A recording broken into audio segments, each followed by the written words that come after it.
Ito mga Lodi, update lang tayo sa ICE Network. Ang daming mga nangyari, okay? And nag-announce sila na ang launch ng Open Mainnet is sa October 2024. So may mga question about dun sa requirements nila na bago mo ma-exchange yung ICE token mo, kailangan mo muna ng 5 referral tapos makapasa ka dun sa Phase 1, Phase 2 na KYC at the same time yung mga ni-refer mong 5. Okay? At laging active.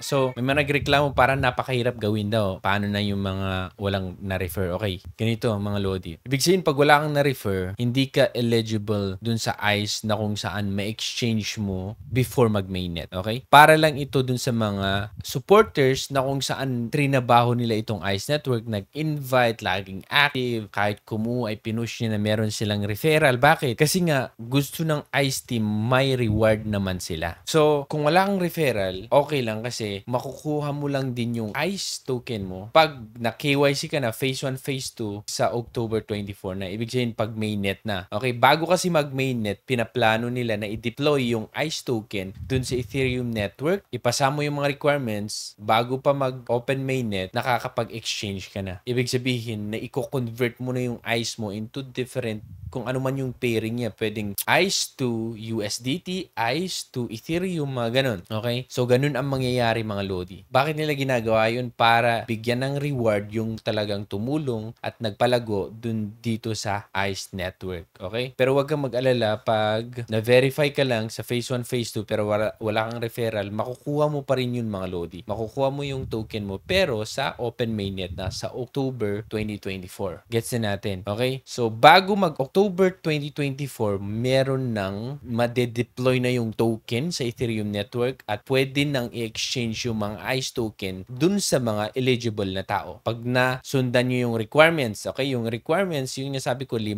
referral na kung saan nakapasa sa Phase 1, Phase 2 na KYC, tapos ikaw na nag-refer, meron nakapasa ka Phase 1, Phase 2 at lagi kayong active. Bakit nila ginagawa yun? Para syempre, mabigyan ka ng reward at may liquidity na kung saan tumatak dun sa network. Okay? So, meron para sila yung question sa mga kung nag-create kayo ng ICE network or account sa anak nyo, hindi pwede, para lang sa adult daw to. So, hindi siya makakapasa sa KYC, sayang lang. So, ito pa pala, about dun sa staking, di ba? Nag-stake ka, may mga iba, 3 years, 100%. So, paano daw sila? So, before mag-open mainnet, merong option na kung saan marireset yung staking. Okay? Ibig sabihin, pwede mong baguhin mo para kahit pa paano maka-withdraw ka ng ICE token mo pag open mainnet na. Pero wag kang mag-expect na makukuha mo pa rin yung bonus na kung saan na-iset dun sa first staking mo. Mawawala yun. Syempre, babaguhin mo, marireset. So, nasa yung decision yan. Okay, pangalawa, eto. Sa KYC, pag-usapan natin. Okay? Kasi napakahaba yung white paper nila. Pwede yung pagdaanan natin yung pagdating ng araw. Pero ngayon, itong KYC muna. So, KYC, tandaan nyo to, next week, mangyayari na. Yung first KYC yun, Phase 1, na kung saan, face verification. Okay? Phase 1 pa lang yun na, face verification. Ngayon, sabi dito, pupunta ka dito for KYC Step 2. Eto na, after ng KYC Step 1, Step 2 naman, eto na, sabi niya, your understanding of the ICE project will be assessed. We strongly encourage a thorough review of our FAQ. So, magbasa kayo dun sa FAQ, knowledge base, and white paper available on our official website. Additionally, our YouTube channel provides in-depth videos indicating ICE distinctive features. So, napaka-importante na maintindihan natin kung ano nakalagay sa knowledge base, FAQ, white paper, kasi dun sa kanilang KYC Step 2, merong assessment na mangyayari. I-check kung gaano kaalam about dito sa ICE network. So, binabalaan na tayo na kailangan mong magbasa-basa konti, or kung ayaw mong magbasa, manood ka dun sa YouTube channel nila. Meron dun yung mga videos na kung saan ipinapaintindi nila sa atin kung ano ba talaga ang gustong mangyari, yung vision ng ICE network sa atin. So, tandaan nyo yun mga Lodi. Napaka-importante yun para makapasa ka sa KYC Step 2. Parang meron atang test dito.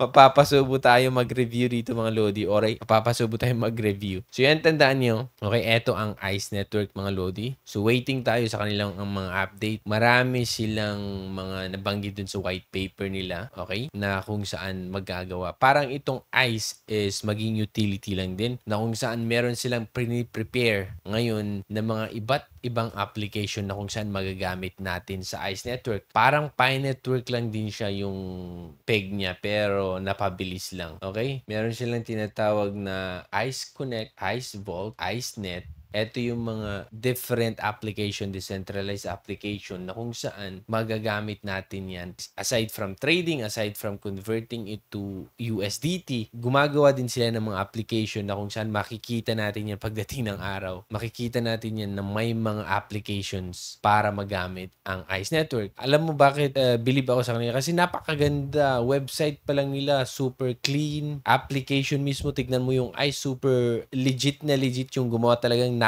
expert siya sa paggawa ng mga expert sila sa paggawa ng application. Napakaganda. Okay? So, ayan, ICE Connect, ICE Vault, yan yung mga unang naipakita nila na service revenue. Okay? Kung saan dito, iikot yung ICE at syempre mag-create ng revenue, especially pag ginagamit natin. So, yun, may revenue model sila, mga ganun. So, ayun nga, advice nila, basahin nyo itong white paper kasi napakahaba. Ang total supply nito ay nakadepende dun sa mga taong maki-KYC or makapasa or magsabihin na nating eligible siya para tatanggapin yung token niya sa Open Mainnet. Ayan ang ating ICE network. So ako si Trogi and thank you so much for watching.